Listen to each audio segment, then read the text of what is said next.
Hello, friends, and welcome to the Exams Made Simple. And we are back again with the Hindu Complete Newspaper Analysis for 25th of March 2023. 25 मार्च 2023 का the Hindu newspaper analysis देखेंगे। बिना समय गवाए start करते हैं सबसे पहले आज के सवालों के साथ, जिनके जवाब आपको देने हैं। तो फर्स्ट क्वेश्चन आप देख सकते हैं, यहाँ पे 3 स्टेटमेंट्स लिखे हैं, आपको बताना कौन सा स्टेटमेंट सही है। पहला स्टेटमेंट कह रहा है inflation is closely related to interest rates which can influence the exchange rates.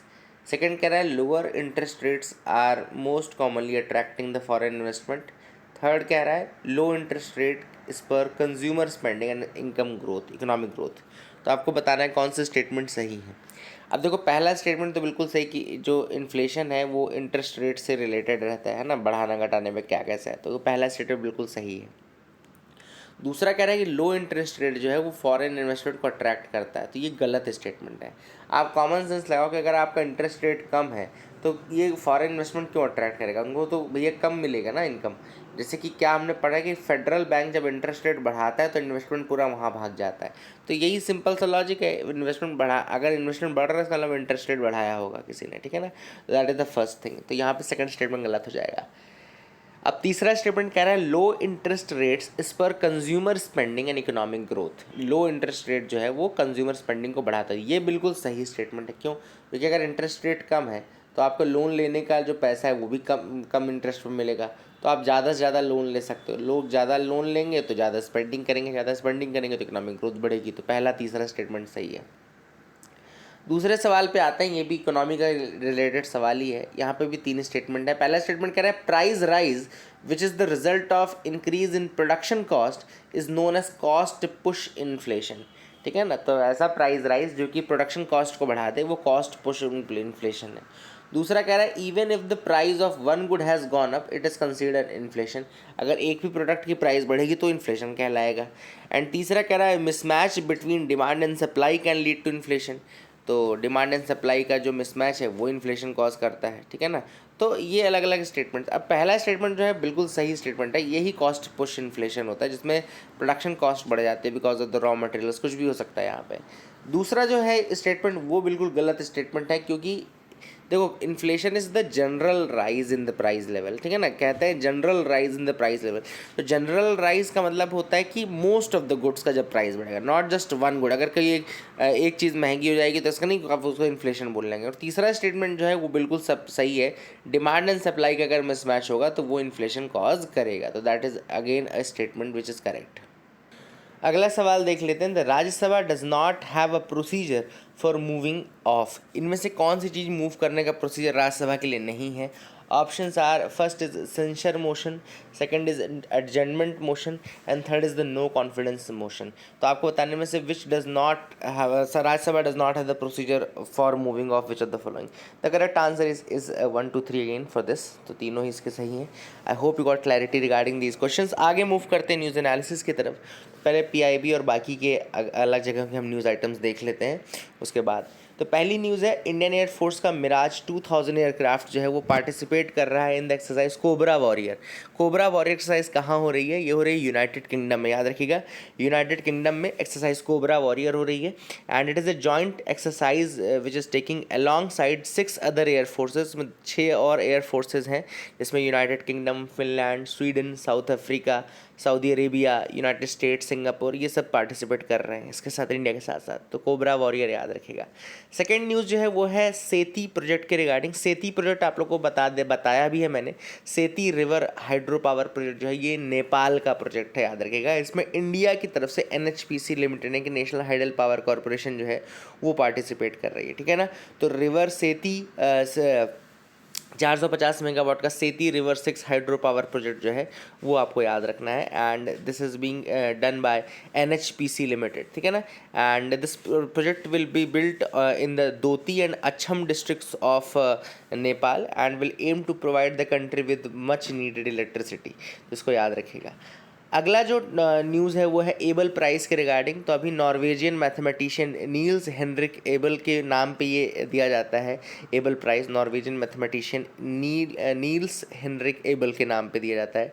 It is one of the highest honours in mathematics and the prize is conferred every year by the king of Norway and is awarded to one or more outstanding mathematicians. इस बार ये जो award दिया गया है वो दिया गया है अर्जेंटीना अमेरिकन लुइस कैफरेली। तो ये आप देख सकते हैं लुइस कैफरेली को, he has won 2023 Abel prize, Argentinian American, he is mathematician Luis Caffarelli. तो इसको इनको याद रखेगा। I hope you will remember his name as well. आप इसको देखते रहिए। आगे मूव करते हैं, यहाँ पे देखते हैं team of archaeologists have made an incredible discovery on the Siniya island. Siniya या आइलैंड, आपको ये लोकेशन याद रखनी है, Siniya island, Siniya island, and this is situated in the Persian Gulf. याद रखिएगा, this is situated in the Persian Gulf and they have found what is believed to be oldest pearling town in the region. It is one of the oldest pearling town in the region. Siniya island जो मिला है कहाँ पे मिला है? Persian gulf में मिला है, ठीक है ना। Incredible discovery on the Siniya island and they have found it is one of the oldest pearling town in the region. अगली जो न्यूज़ है वो है CBUD ऐप के रिगार्डिंग। तो prime minister Narendra Modi ji has launched this app CBUD, जिसको बोलते हैं call before you dig, and this is initiative of department of telecommunications, minister of telecommunication के अंदर, डिपार्टमेंट ऑफ टेली कम्युनिकेशन के अंदर आता है ये। एंड कॉल बिफोर यू डिग का मतलब है क्या होता है, जैसे बहुत सारे लॉसेस हमारे यहाँ होते हैं अंडरलाइंग केबल्स, ऑप्टिकल फाइबर्स को बिछाने के बाद क्या होता है, जब अनकोऑर्डिनेटेड या फिर जब इस तरीके से अनप्लान्ड डिगिंग होती है, उस कारण से कई बार फिर एक्सीडेंट्स भी होते हैं, वर्कर्स को भी हार्म पहुंचता है, डैमेज टू द इंफ्रास्ट्रक्चर भी होता है। तो इस कारण से ये कॉल बिफोर यू डिग जो है, ये ऐप के थ्रू बेसिकली इसको मिटिगेट किया जाएगा। एक प्लान्ड एंड कोऑर्डिनेटेड मैनर में डिगिंग करने का सोचा जा रहा है कि अंडरलाइन केबल अगर बिछाई जा रही है, OFC अगर बिछाया जा रहा है, तो उसको एक प्रॉपर प्लानिंग के थ्रू किया जाए। तो दैट इज़ अ थिंग। अब आप सबको पता है, बहुत बड़ी न्यूज़ है फ्रंट पेज की कि Rahul Gandhi has been disqualified as the member of parliament. तो ये क्यों हुआ, कैसे हुआ, हम सब आपको बता देते हैं। देखो, दो इंपॉर्टेंट चीज़ें आपको याद रखनी। एक तो article 102 of the constitution, article 102 of the constitution यानी कि जो डील करता है disqualification of MPs from either house of the parliament के साथ। आर्टिकल 102 डील करता है disqualification of MPs from either house of the parliament. अब इसका पार्ट 1 जो है आर्टिकल का, वो लिस्ट करता है reasons Y MPs can be disqualified. अब क्यों MPs डिस्क्वालिफाइड हो सकते हैं, ये आर्टिकल 102 का पार्ट 1 बोलता है, ठीक है ना।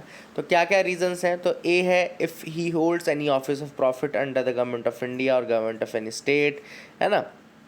बी है if he is of unsound mind and stand, ये भी है। तीसरा है if is an undischarge insolvent, ठीक है ना। चौथा है if he is not a citizen of India or he has voluntary acquired the citizenship of foreign state, ठीक है ना। अब पांचवा है if he is so disqualified by or under any law made by the parliament. ये जो पांचवी condition है, ई वाली कंडीशन है 102 का सेक्शन 1, उसका सबसेक्शन ई जो है वो है if he is so disqualified or under any law made by the parliament, मतलब अगर ये भारत की किसी दूसरे लॉ के अंदर डिस्क्वालीफाई हो जाता है तो। और यही रीज़न है राहुल गांधी का। राहुल गांधी का जो रीज़न है वो ई वाला पॉइंट है, ठीक है ना। क्यों? क्योंकि हमारे यहाँ जो एक लॉ है रिप्रेजेंटेशन ऑफ पीपल्स एक्ट 1951, उस लॉ के अंतर्गत राहुल गांधी डिस्क्वालीफाई हो गए हैं, ठीक है ना। इस कारण से ये ई वाला पॉइंट उनके ऊपर वैलिड पड़ेगा। तो अब रिप्रेजेंटेशन ऑफ पीपल्स एक्ट पे आ जाते हैं। तो रिप्रेजेंटेशन ऑफ पीपल्स एक्ट में बहुत सारे प्रोविजंस हैं, जैसे उसका सेक्शन 8(1) है।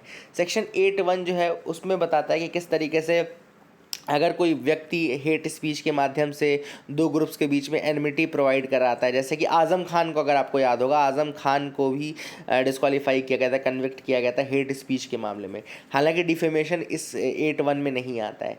फिर सेक्शन 8(2) है जिसमें ऑफेंसेस हैं जो कि holding, profiteering, adulteration of food और ड्रग्स, इन सब के उससे रिलेटेड है। तो यहाँ पे भी राहुल गांधी जी का नहीं आता है। डाउरी प्रोटेक्शन भी इसी के अंदर आता है। तीसरा जो 8(3) है वो कहता है person convicted of any offense and sentenced to imprisonment for not less than 2 years shall be disqualified from the date of such conviction and shall continue to be disqualified for the further period of 6 years since his release।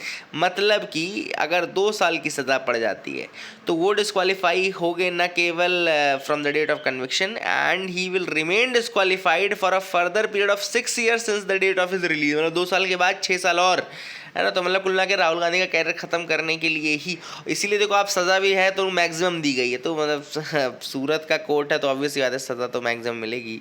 All these things are there. I hope you will remember now these facts, आपको याद रहेंगे, ये important facts थे। अब last से आ जाते हैं हम लोग।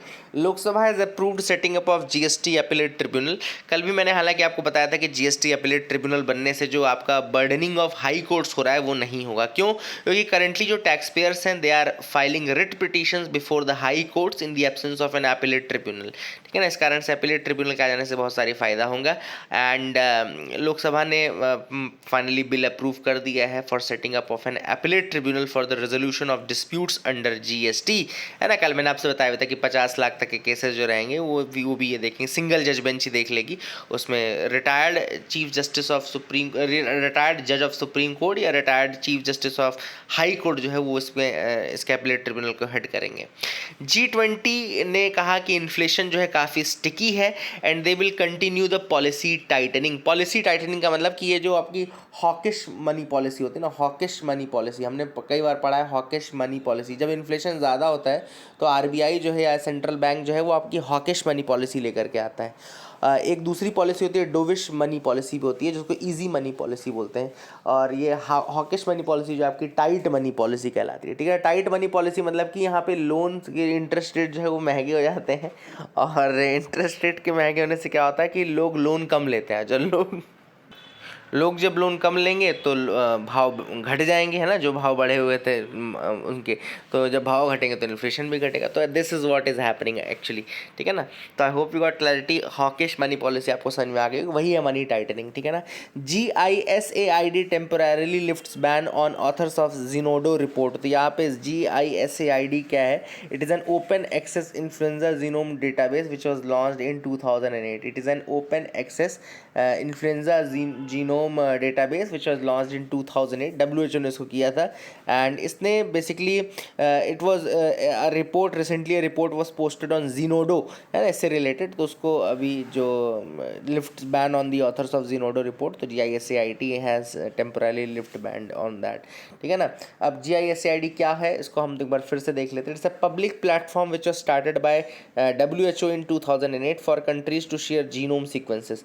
तो 2008 में इसको लॉन्च किया गया था कंट्रीज़ के लिए ताकि वो अपने जीनोम सीक्वेंसेस जो हैं वो इसके साथ कर सकें। It is created as an alternative to the public domain sharing model, है ना, ये एक अल्टरनेटिव के रूप में प्रोवाइड किया गया था। 2013 में European commission recognise GISAID as a research organisation and a partner in the Predemics consortium. Predemics consortium एक प्रोजेक्ट है for the preparedness, prediction and prevention of the zoonotic diseases, है ना। तो प्रीडेमिक्स भी आप याद रखेगा। I hope you will remember that part as well. आगे देख लेते हैं सबसे इम्पोर्टेंट और क्या इम्पोर्टेंट है।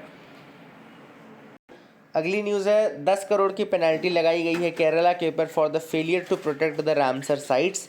तो यहाँ पे 2 रामसर साइट्स केरला की जिनको प्रोटेक्ट नहीं कर पाया केरला, वो है वेम्बनाड और अष्टमुडी लेक, जिसमें उनका पोल्यूशन काफ़ी ज़्यादा बढ़ गया। तो 10 करोड़ का फ़ाइन लगाया गया है केरला गवर्नमेंट के ऊपर, क्योंकि ये पोल्यूटर पे प्रिंसिपल जो है वो इनके ऊपर भी लागू होता है। तो that is the thing which is there. I hope you got clarity. Vembanad and Ashtamudi आप दोनों याद रखिएगा, ठीक है ना। आगे देख लेते हैं और कुछ इंपॉर्टेंट अगर है तो। So that is it. Editorial आज के आप स्किप कर सकते हैं, है ना। तो बिल्कुल भी आपको पढ़ने की ज़रूरत नहीं है एडिटोरियल आज के। मैं आप जो बोल रहा हूँ उसको मान लेना, बात टाइम वेस्ट मत करना। 10-15 मिनट जो भी ये न्यूज़ एनालिसिस हुआ है इसको आप देख लें, मोर देन इनफ है। So that is it. Thank you and have a nice day.